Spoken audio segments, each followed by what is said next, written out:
সেই পানি রাহুলের ওপর ছিটাতে।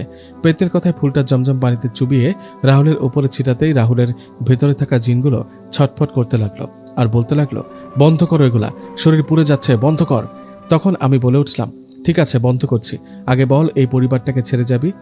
জিনগুলো বলল, না ছেড়ে যাব না, সবাইকে মেরে ফেলবো। তখন পেতনি আমার কানে কানে বলল, ওদের বলো না গেলে ফুলটাকে আগুনে পুড়িয়ে ফেলবে, তাহলে ওরা মারা যাবে। পেতনির কথায় জিনগুলোকে বললাম, তোমরা কি ছেড়ে যাবা নাকি এই ফুলটা আমি আগুনে পুড়িয়ে ফেলবো?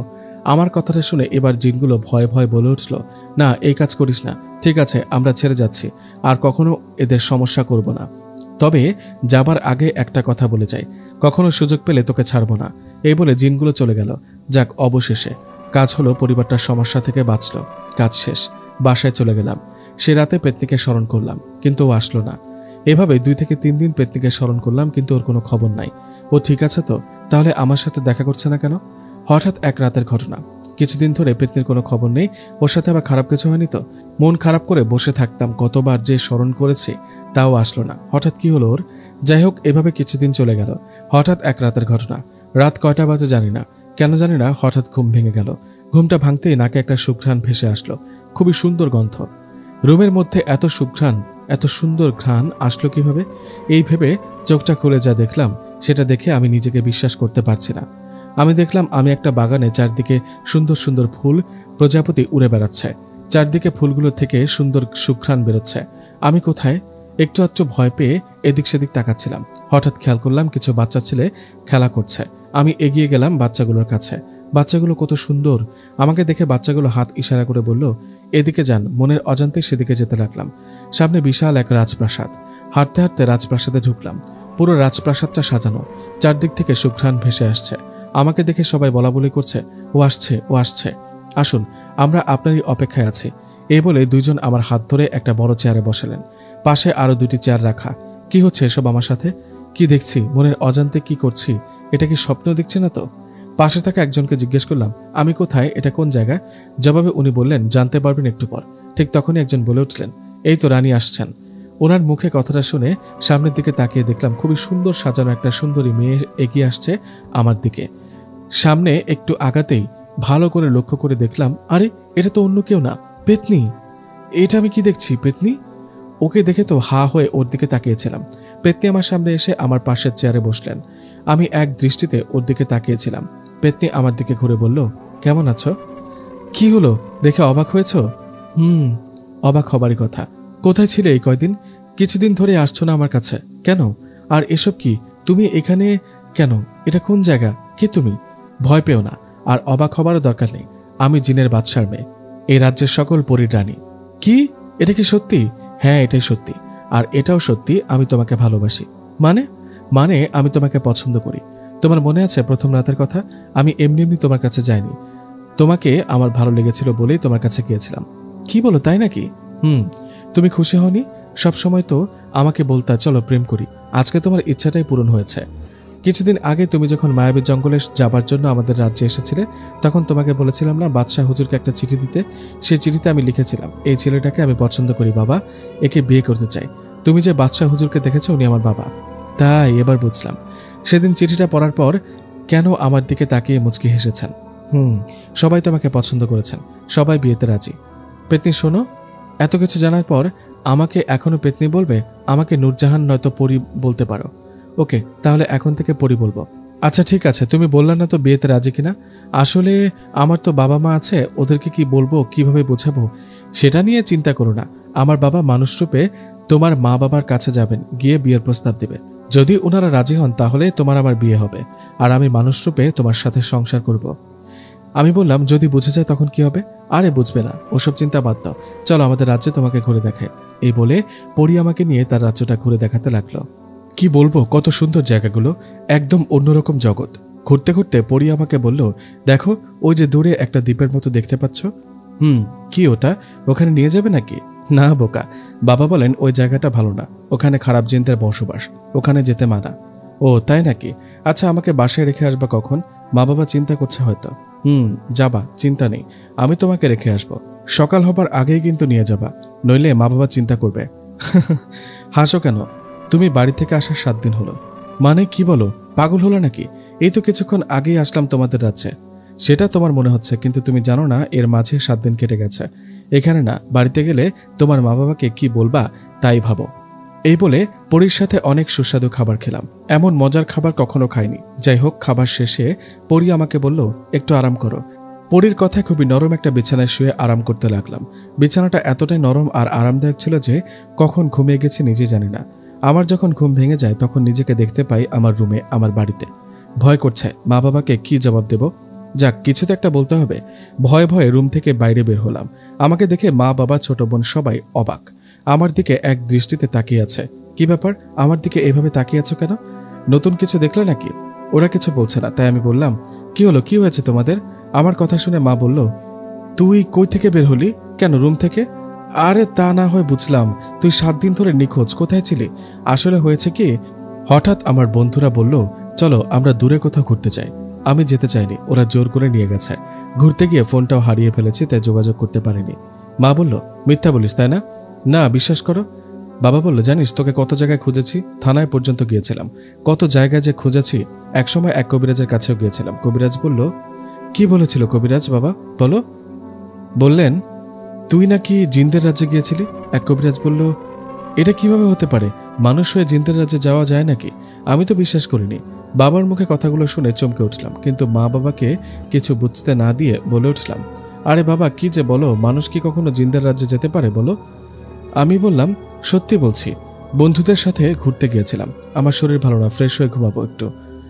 এই বলে রুমে চলে গেলাম। উফ, যাক ধরা পড়িনি, এবারের জন্য বেঁচে গেলাম। সেদিন আর কোথাও যাইনি, ঘুমিয়ে ঘুমিয়ে দিনটা পার করলাম। রাতের বেলা পরি আসলো, ওকে দেখে বললাম, আসছো? জানো, অনেক কষ্টে মা বাবাকে ম্যানেজ করেছি। কোনো না কোনো কবিরাজ বলেছে আমি তোমাদের রাজ্যে গিয়েছিলাম, অল্পের জন্য ধরা পড়িনি। আমার মুখে কথাগুলো শুনে পরি বলল, যাক তাহলে সবটা ম্যানেজ করতে পেরেছ। এ নাও, মিষ্টি নিয়ে আসছি, মিষ্টি খাও। কিসের মিষ্টি? আমি তোমার বউ হলাম না, সে মিষ্টি খাও। তাই না? বিয়ে না হতেই বউ হয়েছ? হয়েছে তো। আমি তো এখন থেকে তোমার সাথে থাকবো, ঘুমাবো। বললেই হলো। যাও যাও, গাছের ডালে গিয়ে ঘুমাও। কেমন বর তুমি, নিজের বউকে বলছো চলে যেতে গাছের ডালে ঘুমাতে? তো কি আমার সাথে ঘুমাতে দিব? তাই দেখি, আমাকে কিভাবে তাড়িয়ে দাও। এই আমি শুয়ে পড়লাম, তুমি আসো আমার পাশে ঘুমাও। না, যাব না। সত্যি আসবা না? না না না। তাহলে তো এবার আমার শক্তি প্রয়োগ করতে হয়। এ বলে আমার দিকে তাকিয়ে রইল। ওমা, অমনি আমি ওর দিকে যেতে লাগলাম। আমি নিজে যাচ্ছি না, কেউ যেন আমাকে ধাক্কা দিয়ে ওর দিকে নিয়ে যাচ্ছে। শরীরের সব শক্তি দিয়ে নিজেকে আটকানোর চেষ্টা করছি, কিন্তু পারছি না। একসময় ওর কাছাকাছি চলে গেলাম। ওর কাছে যেতেই পরি বলল, এখন কেমন হলো? আমার কাছে নাকি আসবা না? ওটা তো এমনি বলেছিলাম। এখন তো বলবাই, হেরে গেছো না। আচ্ছা ঘুমিয়ে পড়ো। আর হ্যাঁ, কাল থেকে আমি তোমার সাথে ঘুমাবো, বুঝলা? আজকে চলে যাচ্ছি। সত্যি চলে যাবা? থাকো, আমি তো মজা করেছিলাম এতক্ষণ। আরে না, আমি জানি আসলে আমাকে আমার রাজ্যে যেতে হবে। তুমি ঘুমাও, কালকে আসবো। এই বলে চলে গেল পরি। আমি ঘুমিয়ে পড়লাম। মাঝরাতে কেন জানি না ঘুম ভেঙে গেল। ঘুম ভাঙতে অনুভব করলাম আমার রুমে কেউ আছে। পরিণত আবার, এই ভেবে পাশে তাকালাম। পাশে তাকিয়ে দেখলাম একজন মধ্যবয়স্ক লোক আমার দিকে তাকিয়ে আছে। বয়সে আমার বাবার মতোই হবে। উনি দেখতে সাধারণ মানুষের মতো না। তাই আর বুঝতে দেরি হলো না উনি কোনো মানুষ নাকি কোনো জিন। উনি আগে থেকেই আমার দিকে তাকিয়েছিলেন, মায়াবী এক চাহনি। আমি ওনার দিকে তাকাতেই আমাকে মায়াবী কণ্ঠে বলে উঠলেন, আপনি ভালো আছেন? ওনার কথা শুনে মাথা নাড়িয়ে বলে উঠলাম, আমি আলহামদুলিল্লাহ ভালো আছি। আপনি কে? আমার এখানে কি চান? কে আপনি? আমার কথা শুনে উনি কোনো কথাই বললেন না। আমার দিকে তাকিয়ে মুচকে একটা হাসি দিয়ে বলল, সময় হলে জানতে পারবে। এই বলে বাতাসে মিলিয়ে গেলেন তিনি। বুঝলাম না কে ইনি, পরীর কোনো আত্মীয় নাকি? সেটা যাই হোক, কালকে পরী আসলে জানতে পারবো। এই বলে ঘুমিয়ে পড়লাম। পরের দিন সকালবেলা নাস্তা করছিলাম, হঠাৎ মা বলে উঠল, নাহিদ, রাতে কার সাথে কথা বলিস তুই? আমি বললাম, কই না তো মা, কারোর সাথে না। মিথ্যা বলবি না, সত্যি করে বল, কারোর সাথে আবার প্রেম টেম করিস না তো? না মা, কি বলো এসব? আমি কারোর সাথে কথা বলি না, ফোনেও বলি না, মিছে মিছে সন্দেহ করো না তো। এ বলে নাস্তা শেষে উঠে গেলাম। সে রাতে পরি আসলো। ওকে দেখে বললাম, আজকে এত দেরিতে আসলা যে? জবাবে পরি বলল, দেরিতে আসার কারণ তো নিশ্চয়ই আছে, সেটা জানতে পারবে। কি কারণ? একটু পরে বলবো। এখনই বলো, নইলে কিন্তু পরীকে তাড়িয়ে দেব। জানো না আমি কবিরাজ। হো আচ্ছা, তো দেখি কবিরাজ মশাই, আমাকে তাড়ান দেখি, কবিরাজি করে দেখি আপনার ক্ষমতা কত বড়। পরীর কথা শুনে মিছিমিছি মুখ নাড়াতে লাগলাম। আমাকে বিড়বিড় করতে দেখে পরী হা হা করে হেসে বলল, আরে অভিনয় হয়েছে, থামেন, আপনাকে আর অভিনয় করতে হবে না। ভণ্ড কবিরাজ? ওই আমি ভণ্ড কবিরাজ না, আমি হলাম জিনের বাদশার জামাই। তা তো অবশ্যই। আচ্ছা শোনো, তোমাকে যেটা বলতে চেয়েছিলাম, কালকে আমার বাবা ও মা মানুষ রূপে তোমাদের বাড়িতে আসবে বিয়ের প্রস্তাব নিয়ে। কি এত তাড়াতাড়ি বুঝি? হ্যাঁ, সমস্যা আছে নাকি তোমার? না তা না, আমার না ভয় করছে। আরে কিসের ভয়, কিচ্ছু হবে না, তুমি চিন্তা করো না। ওকে ঠিক আছে। সকাল 10টায় আমি রুমেই ছিলাম। হঠাৎ করে মিষ্টি হাতে দুজন লোক আমার বাসায় এলেন। আমি ওদের চিনতে পেরেছি। এরা পরীর মা বাবা মানুষের রূপে আসছে। ওদের না চেনার ভান করে বসে রইলাম। পরীর মা বাবাকে দেখে আমার বাবা বললেন, আপনাদের ঠিক চিনতে পারলাম না। বাবার মুখে কথাটা শুনে পরীর বাবা বললেন, আমাদেরকে চিনবেন না, আমাদের বাসা একটু দূরে। আমি একজন মাদ্রাসার শিক্ষক। আমরা আমাদের মেয়ের বিয়ের জন্য একটা ছেলে খুঁজছি। আপনাদের ছেলে আমাদের খুব পছন্দ। আমার যা কিছু আছে সবকিছুর মালিক ও হবে। আপনার ছেলেকে আমি আমার ছেলের মতো আদর করব। এটা শুনে বাবা বললেন, কি বলছেন এগুলো আবোল তাবোল? আপনাদেরকে কে বলল আমার ছেলেকে বিয়ে দেব? আমি আমার ছেলেকে বিয়ে দেব না।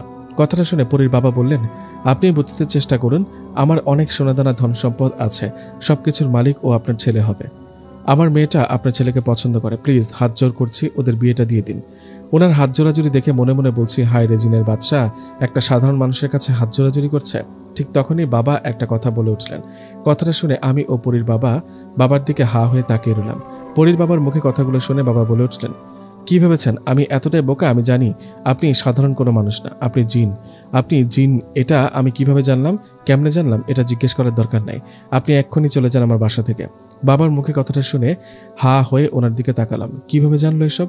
এদিকে পরীর বাবা আর কোনো কথা না বলে মাথা নিচু করে চলে গেলেন। পরীর বাবা চলে যাবার পর আমি না জানার ভান করে বাবাকে বললাম, বাবা কি বলো এগুলা? তুমি কিভাবে জানো ওরা জিন নাকি মানুষ? সত্যি কি ওরা জিন? বাবা বললেন, হ্যাঁ ওরা জিন। কথাটা শুনে বললাম, কিন্তু তুমি জানলা কিভাবে বাবা? বলো আমাকে, এক্ষুনি বলতে হবে। আমার জোরাজুরিতে বাবা বললেন, যুবক বয়সে আমি একজন কবিরাজ ছিলাম। কি তাই নাকি? সত্যি? এটাই সত্যি, আমি কবিরাজ ছিলাম। একটা কারণে আমাকে কবিরাজি ছাড়তে হয়েছে। কবিরাজি ছেড়েছি ঠিকই, কিন্তু এতটাই সব ভুলে যায়নি যে জিনদের দেখলে চিনতে পারবো না। কি থেকে কি হয়ে গেল। আমি আর কথা না বাড়িয়ে বাইরে চলে গেলাম। বাইরে একটু ঘোরাফেরা করে বাসায় আসলাম, মনটা ভীষণ খারাপ। তাহলে কি পরীর সাথে আমার বিয়ে হবে না? সে রাতে ঘুম আসছিল না, মন খারাপ করে বসেছিলাম। হঠাৎ খেয়াল করলাম পাশে কেউ বসে আছে। মাথাটা ঘুরিয়ে সেদিকে তাকালাম। সেই লোকটা, গতকাল রাতে যে লোকটা এসেছিল। লোকটাকে দেখে বলে উঠলাম, আপনি আবার কেন আসছেন? কি চান আপনি? আমার কথার কোনো উত্তর না দিয়ে লোকটা বলে উঠলেন, মন খারাপ করে থেকো না, মন থেকে আল্লাহর কাছে চাও, আল্লাহ চাইলে সব পাবে। কথাটা বলে চলে গেলেন। বড় অদ্ভুত লোকটা, কিরকম রহস্যজনক কথা বলেন। লোকটা চলে যাবার কিছুক্ষণ পর পরি আমার রুমে আসে। আমার মন খারাপ। পরি আমার দিকে তাকিয়ে বলে উঠল, মন খারাপ করো না, তোমার বিয়ে আমার সাথে হবে, আমি অন্য কারোর সাথে হতে দিব না। আমি বললাম, সেটা কিভাবে? ক্ষমতা দেখিয়ে বিয়ে করবে আমাকে? বলো, তাতে কি সবার মন পাবে? তা জানি না, কিন্তু তোমাকে হারাতে পারবো না। আচ্ছা বাদ দাও এসব, সময় হলে দেখা যাবে। আমি তোমাকে ছাড়া অন্য কাউকে বিয়ে করব না। আরেকটা কথা, দুদিন থেকে একটা জিন আমার কাছে আসে। আচ্ছা তুমি কি ওনাকে চেনো? তোমার পরিচিত নাকি? না তো, আমার পরিচিত না। আচ্ছা উনি কি তোমাকে ভয় দেখিয়েছে? না, ভয় দেখায়নি, তবে উনাকে দেখে মনে হয় আমাকে কিছু বলতে চায়, কিন্তু বলতে পারছে না। যাই হোক, রাতে আর কথা না বাড়িয়ে ঘুমিয়ে পড়লাম। সকালবেলা ঘটে গেল একটা ঘটনা। নাস্তা করছিলাম, হঠাৎ বাবা বলে উঠলেন, কতদিন ধরে চলছে এসব? কি কতদিন ধরে চলছে? কি বলো বাবা? না বুঝার ভান কেন করিস? তাহলে পরীর সাথে সম্পর্ক তোর কাল রাতে আমি ও তোর মা সব দেখে ফেলেছি। এখন কি মিথ্যা বলবি? বাবার মুখে কথাটা শুনে ভয় চমকে উঠলাম। শেষমেশ জেনেই গেল। জেনে যেহেতু গেছে তাহলে স্বীকার করতেই হবে। এইভাবে মাথা নিচু করে বাবাকে বললাম, এটাই সত্যি, গতকালকে যারা বিয়ের প্রস্তাব নিয়ে আসছিল ওরা পরীর মা বাবা। আমিও পরীকে পছন্দ করি বাবা, ওকে আমি বিয়ে করতে চাই। কথাটা শুনে আমার গালে কষে একটা থাপ্পড় দিলেন বাবা, আর বললেন, পাগল হলি নাকি তুই? আরে তুই মানুষ, এটা ভুলে গেলি নাকি? নাহিদের মা নাহিদকে বুঝাও, এখনো সময় আছে। কথাটা শুনে মা বলল, বাবা এটা কিভাবে হবে? আমরা মানুষ, ওরা জিন জাতি, এটা কিভাবে হবে বল? ভুলে যায় সব, এটা হয় না। কেন হয় না মা? পরীকে যে ভালোবাসি। কথাটা শুনে বাবা বলল, পাগলামি করিস তাই না? তোর অবস্থা ওর মতোই হবে, দেখে নিস। কার মতো? কার কথা বলছো? কিন্তু বাবা আমার কথা শুনে কোনো উত্তর দিলেন না, চলে গেলেন। মাকে জিজ্ঞেস করলাম, মাও কিছু বললেন না। মন খারাপ করে বাসা থেকে বেরিয়ে গেলাম। দূরে ফাঁকা কোথাও বসে আছি, ভালো লাগছে না কিছু। একটু পর পরই আসলো, আমাকে দেখে বলে উঠল, কি ব্যাপার রাজকুমারের মন খারাপ কেন? ভালো লাগছে না। মা বাবা তোমার আমার বিষয়টা জেনে গেছে। তোমরা জিন জাতি, এটা কালকেই বুঝে ফেলেছিল তোমার বাবা মা আমার বাসায় আসার পর। বাবা মা বলেছে আমরা মানুষ, তোমরা জিন জাতি, তাই বিয়েটা হবে না। পরি বলল, তাহলে তো এখন অন্য ব্যবস্থা করতে হয়। কি? তাহলে এবার অন্য ব্যবস্থা করতে হবে। কি ব্যবস্থা করবা? তোমাকে নিয়ে আমার রাজ্যে চলে যাব। না বোকা, বাবা মাকে কষ্ট দিয়ে এটা করা ঠিক হবে না। তুমি চিন্তা করো না তো, আমি তোমাকে ভালোবাসি, বিয়ে করলে তোমাকে করব। এ বলে বাসায় চলে আসলাম আমি। পরিও চলে গেল। সেদিন রাতে আবারও সেই জিনটা আমার কাছে আসলেন। ওনাকে দেখে বলে উঠলাম, আচ্ছা একটা কথা জানতে ইচ্ছে করছে, আপনি কি চান সেটা তো বলেন। জবাবে জিনটা বললেন, আমি আমার আপন জনকে চাই। আমি চাই আমার আপন কেউ যেন কষ্টে না থাকে। কে আপনার আপন জন শুনি? আচ্ছা পরি না তো? হতে পারে। আচ্ছা বলেন পরি কি হয় আপনার? সময় হলে জানতে পারবা। সেই সময়টা কবে হবে? আচ্ছা নাম কি আপনার? জবাবে উনি বললেন, আমার নাম আব্দুর রহমান। ও, আপনার কি পরিবার নাই? আচ্ছা বললেন না তো কি চান আমার কাছে? আমার কথা শুনে মুচকে একটা হাসি দিয়ে আব্দুর রহমান বললেন, জানবে সবকিছু জানার একটা সময় আছে। কথাটা বলে উনি চলে যান। সে রাতে পরি আমার কাছে আসেনি। পরি আসলো না কেন? আজকে ওর কিছু হলো না তো? এটা ভাবতে ভাবতে ঘুমিয়ে পড়ি। পরের দিন সকালবেলা বাবা আমাকে ডেকে আবারও কথা শোনাতে লাগলেন। বাবা বললেন, তোকে এত করে বলার পরও পরিটার সাথে কেন সম্পর্ক রাখিস? রাত হলে ও তোর কাছে আসে কেন? কেন রাত জেগে কথা বলিস? বাবার কথা শুনে আমি বললাম, কই না তো বাবা, আমি তো পরির সাথে কথা বলিনি। চুপ, অনেক হয়েছে, আর একটা মিথ্যাও বলবি না। বিশ্বাস করো গতকাল রাতে আমি পরির সাথে কথা বলিনি। ও আসেনি কালকে। তাহলে কার সাথে কথা বলেছিলি কাল রাতে বল? মানে কারোর সাথে না।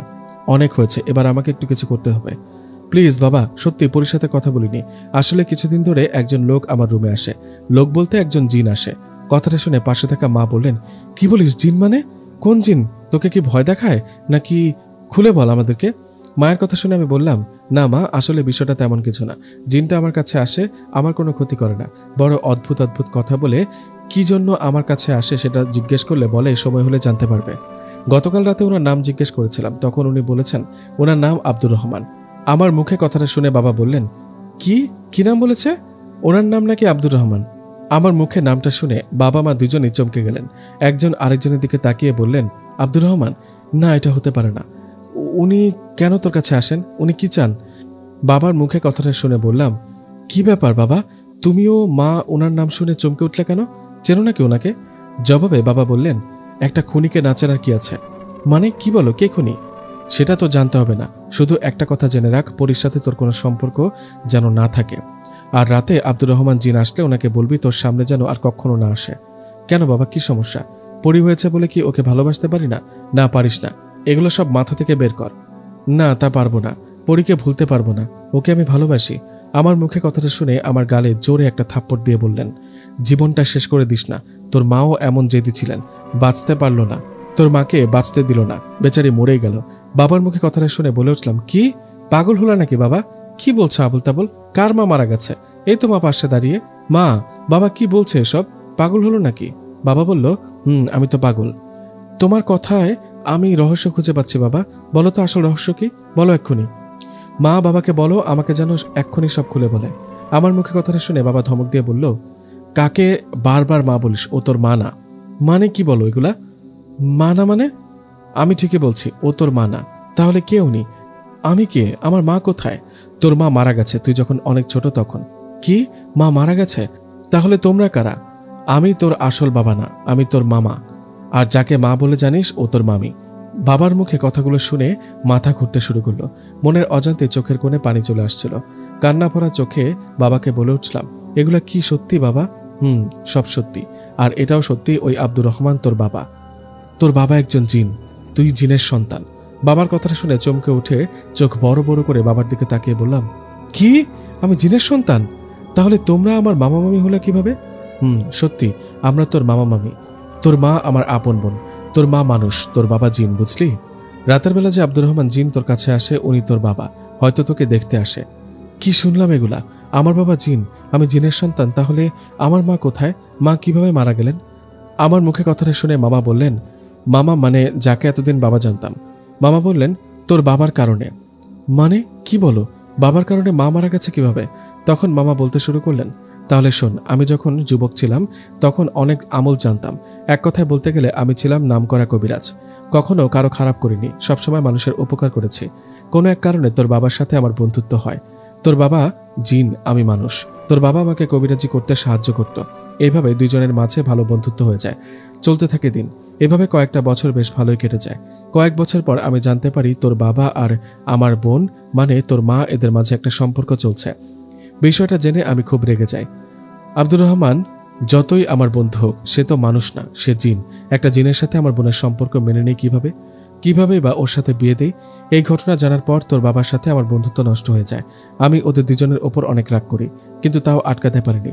ওরা দুজন দুজনকে অনেক ভালোবেসে ফেলেছিল, তাই অনেক চেষ্টা করে কোনো লাভ হয়নি। তোর বাবার সাথে তোর মায়ের বিয়ে হয়, তখন আবারও তোর বাবার সাথে আমার বন্ধুত্ব আগের মতো হয়ে যায়।